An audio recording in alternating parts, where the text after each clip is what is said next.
வருஷம் கடவுள்கிட்ட வேண்டினது வீணா போகல. பிரியாவோட உயிருக்கு எந்த ஆபத்தும் வராம அந்த கடவுள் காப்பாத்திட்டாரு.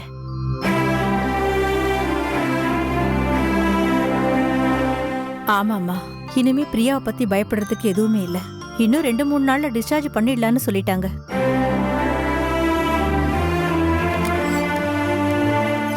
ஹலோ மேடம், பேஷண்ட் பிரியா கூட நைட்டு ஒருத்தர் இருந்தா போதும். மத்தவங்களா போயிட்டு நாளை காலையில வாங்க, சரியா?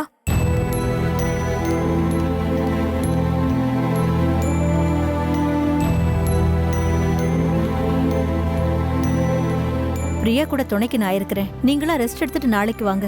அதான் பிரியா உடம்புக்கு ஒண்ணும் இல்லைன்னு சொல்லிட்டாங்களே. வேண்டாம் வேண்டாம், நீங்க இங்க இருக்க வேண்டாம். பிரியா கூட நான் இருக்கிறேனே. இத்தனை நாளா நீங்க அவ கூட சேர்ந்து தானே இருந்தீங்க. இன்னைக்கு நான் அவ கூட இருக்கிற பாக்கியத்தை எனக்கு கொடுங்களேன். நீங்க இங்க இருக்கிறதுல தப்பு ஒண்ணும் இல்ல. ஆனா ரம்யா பிரியா வீட்ல தனியா இருப்பாளேங்க, அதுக்கு தான் பாக்குறேன். நான் மட்டும் எப்படி தனியா இருக்க முடியும்?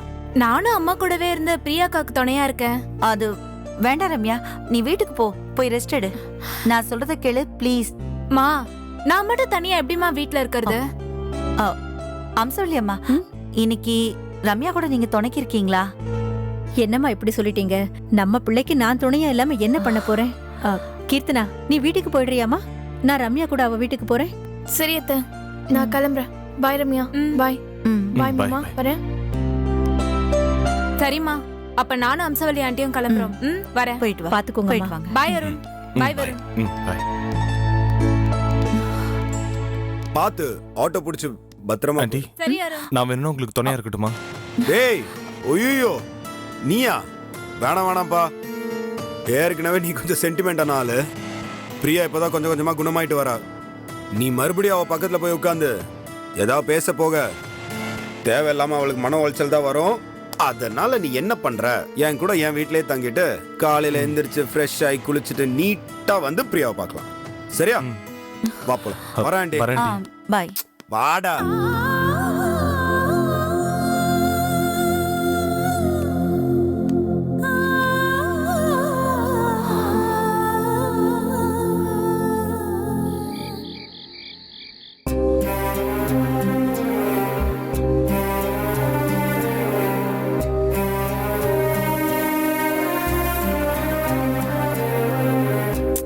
பாவம் அம்மா, பிரியாக்காக்கு ஆக்சிடென்ட் ஆனது தாங்க முடியாம ரொம்ப துடிச்சு போயிட்டாங்க.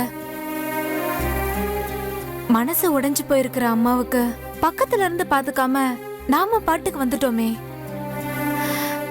சரி, நாம உடனடியா ஹாஸ்பிட்டல் கிளம்பலாம்.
ஆண்டி, நான் ஹாஸ்பிட்டல் போய் அம்மாவை பார்த்துட்டு வந்துடுறேன்.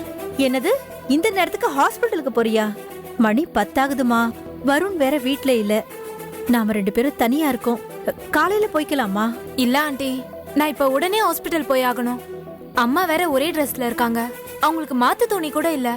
அம்மா நைட் ஆனா மாத்திரை சாப்பிடணும். அவங்க பேஸ்ட், பிரஷ் எல்லாமே இங்கதான் இருக்கு. நான் போய் கொடுத்துட்டு வந்துடுறேன் ஆண்டி. எல்லாத்தையும் காலையில கொண்டு போலாமா?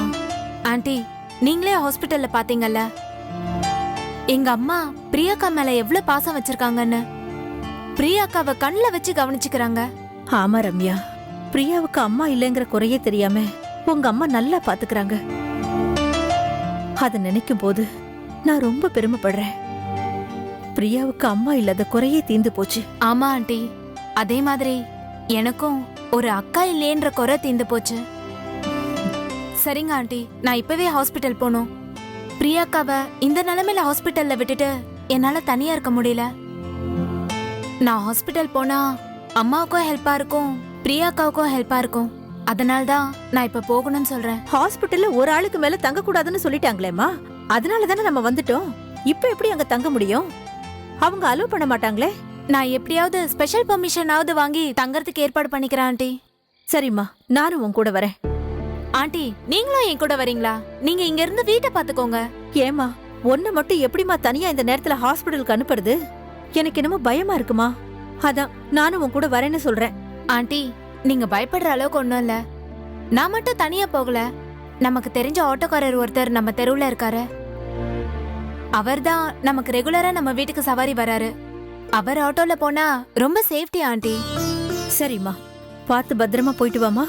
ஹாஸ்பிட்டலுக்கு போன உடனே எனக்கு ஃபோன் பண்ணுமா. மறந்துடாதே. இங்க பாரு, நீ ஃபோன் பண்ற வரைக்கும் நான் முழிச்சுக்கிட்டே இருப்பேன். சரிங்க ஆண்டி, நான் வரேன். பத்திரமா போயிட்டு ஃபோன் பண்ணுமா. சரிங்க ஆண்டி, நான் வரேன்.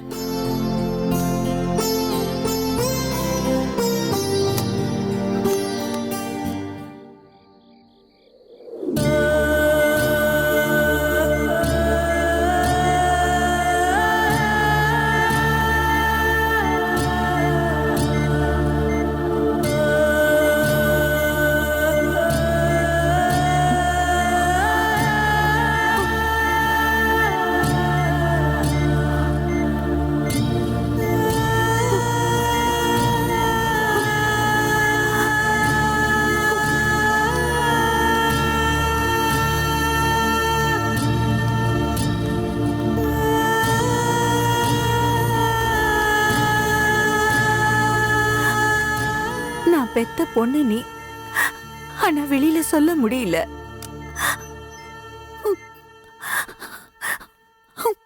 பெத்த வயிறு பத்தி எரியுதுமா.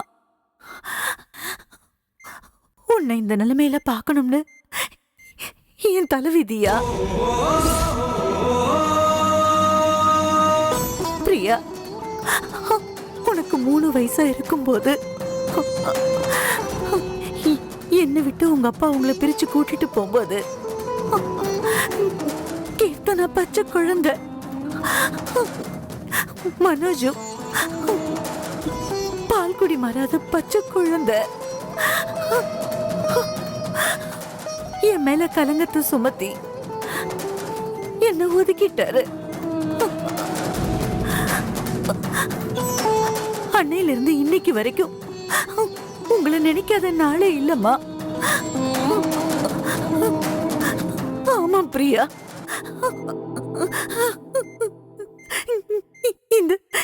இந்த பாவியை மன்னிச்சிரு பிரியா.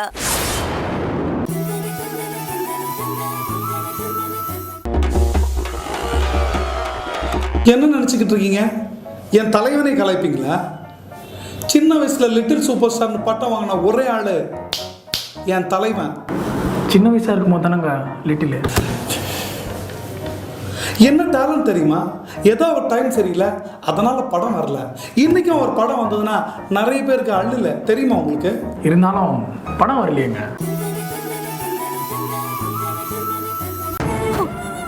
உங்களை எல்லாம் பிரிஞ்ச ஏக்கத்துல இத்தனை வருஷ காலம் நான் தவிச்சிட்டேம்மா. ஆனா உன்னை பார்த்த சந்தோஷத்துல, உன் மேல பாசம் காட்டுற நேரத்துல நீ இப்படி உயிருக்கு போராடிக்கிட்டு இருக்க. நீ சீரியஸா இருக்கிறத பார்க்கும்போது இதை என்னால தாங்கிக்க முடியல பிரியா. பிரியா, இத்தனை வருஷமா உங்களை எல்லாம் நான் பிரிஞ்சிருந்ததே எனக்கு கிடைச்ச பெரிய தண்டனம்மா. இப்ப நீ என் மகன்னு தெரிஞ்சதுக்கு அப்புறம் நீ என்ன விட்டுட்டு போயிட்டா. இனி இதை விட பெரிய தண்டனை எனக்கு வேற எதுவும் இல்லம்மா. ப்ளீஸ் பிரியா, என்ன அனாதையா விட்டுட்டு போயிடாத.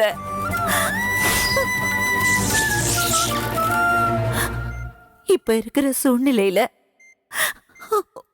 உன்னை என் பொண்ணுன்னு என்னால வெளிப்படையா சொல்ல முடியலம்மா. இந்த மாதிரி நேரத்துல தான் என்னோட ஆதங்கத்தை உன்கிட்ட கொட்ட முடியுது. நான் பேசுறது உனக்கு கேக்குதா என்னன்னு எனக்கு தெரியல. ஆனா நான் எந்த தப்பும் பண்ணலம்மா. உங்க அப்பா என்னை பத்தி ஏதாவது தப்பா சொல்லி உன்னை வளர்த்திருந்தா கூட தயவு செஞ்சு நீ கண்ணு முழிச்ச உடனே என்கிட்ட சொல்லிடுமா.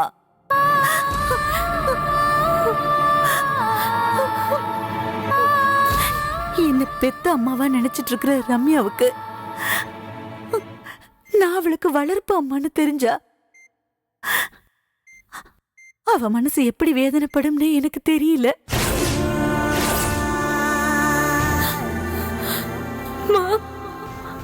அப்ப நான் இன்னைக்கு வரைக்கும் உன்னோட பொண்ணு இல்லையம்மா, உன்னோட வளர்ப்பு பொண்ணா நானு. நான் உன் சொந்த பொண்ணு இல்லையம்மா. ஆமா பிரியா, ரம்யா நான் பெத்த பொண்ணு இல்லைனாலும் அவ என் மேல உயிரே வச்சிருக்கா தெரியுமா. நான் ரம்யா கிட்ட நீ, கீர்த்தனா, மனோஜ் எல்லாரும் என்னோட பசங்க தானே அவகிட்ட நான் சொல்லணும். உனக்கு அக்கா, தங்கச்சி, தம்பி எல்லாரும் இருக்காங்கன்னு நான் அவகிட்ட சொல்லணும் பிரியா.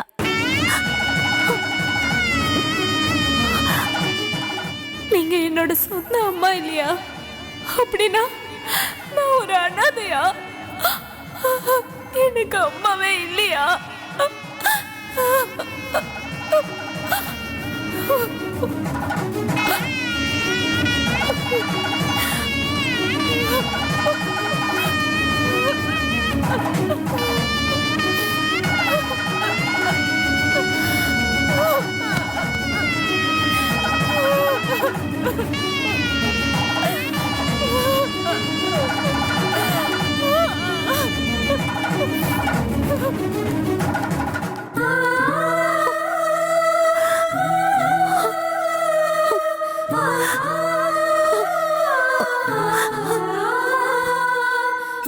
பிரியா, கடவுள் அருளால நீ சீக்கிரமா குணமாயி கண் முழிக்கணும்.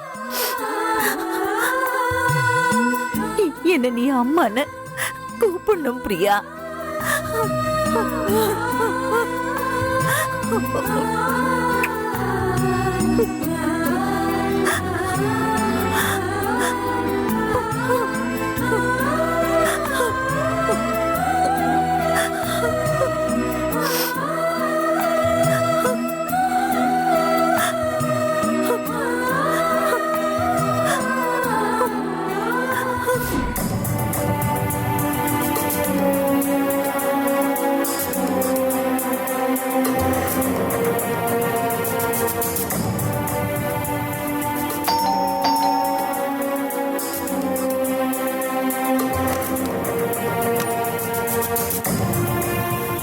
வா ரம்யா, ராத்திரி நேரத்துல என்னாச்சோ ஏதாச்சோன்னு நான் இவ்வளவு நேரமா தூங்காம காத்துக்கிட்டு இருந்தேன். உங்க அம்மாவுக்கு மருந்து மாத்திரையெல்லாம் கரெக்டா கொடுத்துட்டியாமா? இப்ப பிரியாவுக்கு எப்படிமா இருக்கு?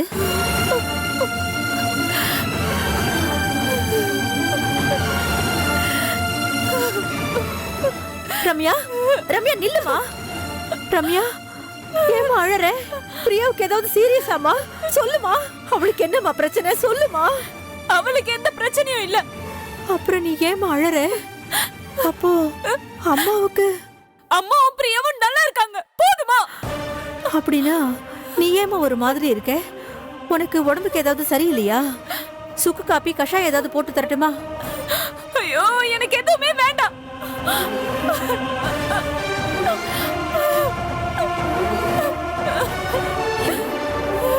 ரம்யா, ரம்யா, இந்த பொண்ணுக்கு என்னாச்சு? எதுவுமே சொல்ல மாட்டேங்கிறாளே. ஐயோ, இந்த நேரத்துல போய் யார்கிட்ட கேக்குறது? ஈஸ்வரா, இந்த குடும்பத்துக்கு எல்லாம் நல்லதாவே நடக்கணும்.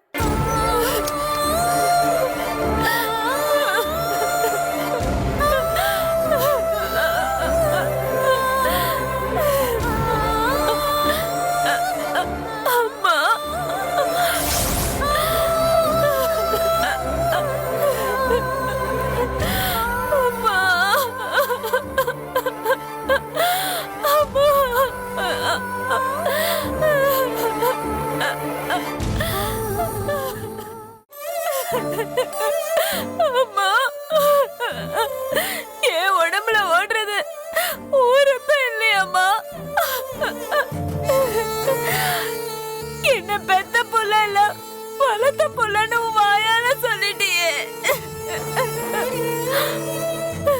இத்தனை வருஷமா நான் உன்னை அம்மா அம்மான்னு கூப்பிட்டதெல்லாம் பொய் அம்மா.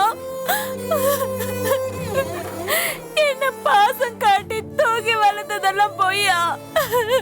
சொல்லுமா.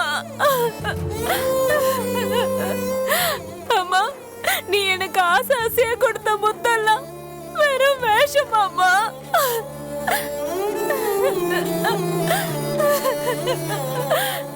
மா, நீ எதுக்குமா இப்படி என்ன பாசம் காட்டி ஊட்டி ஊட்டி வளர்த்த? இப்படி என்ன உன் வளர்ப்பு மகன் சொல்றதுக்கா? அம்மா, அம்மா, என்னால தாங்கிக்க முடியலம்மா. அப்படியே செத்து போயிடலாம் போல இருக்குமா.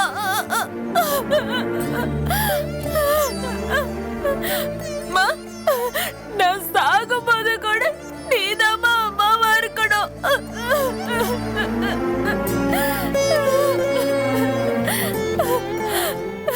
அம்மா, நான் செத்ததுக்கு அப்புறம் கூட என்ன வளர்ப்பு மகன் ஊர் உலகத்துல யார்கிட்டயும் சொல்லிடாதம்மா. அம்மா, நான் செத்து போயிட்டேன்னா என்ன உன் மடியில தூக்கி வச்சு அழுவியாமா?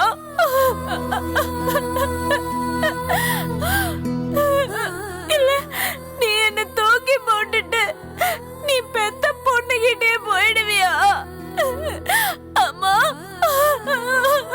அம்மா, பாருமா, என்ன பெத்தவளும் நீதான், என்ன வளர்த்தவளும் நீதான். அம்மா, நான் உன்கிட்ட நான் யார் மாதிரி இருக்கேன்னு கேட்கும் போதெல்லாம் என் கண்ணத்தை தடவி நான் உன்ன மாதிரி தான் இருக்கேன்னு சொல்லுவேன்ல.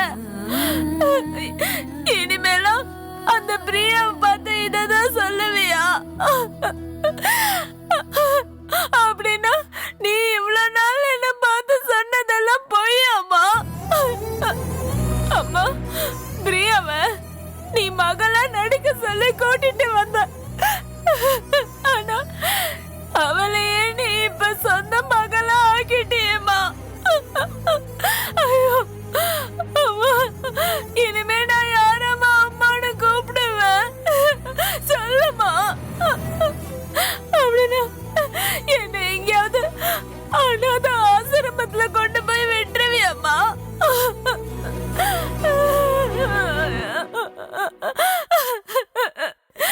இப்ப போய் என்ன நான் பெத்த மக இல்ல வளர்த்த மகதான்னு சொல்றியம்மா? அம்மா, சின்ன வயசுல இருந்து இப்ப வரைக்கும் நான் உன்கிட்ட என் அப்பா யாருன்னு கேட்டதே இல்ல. ஏன்னா எனக்கு எல்லாமுமாவே நீதாம்மா இருந்த. இப்போ இப்படி எதுவுமே இல்லாம பண்ணிட்டியம்மா.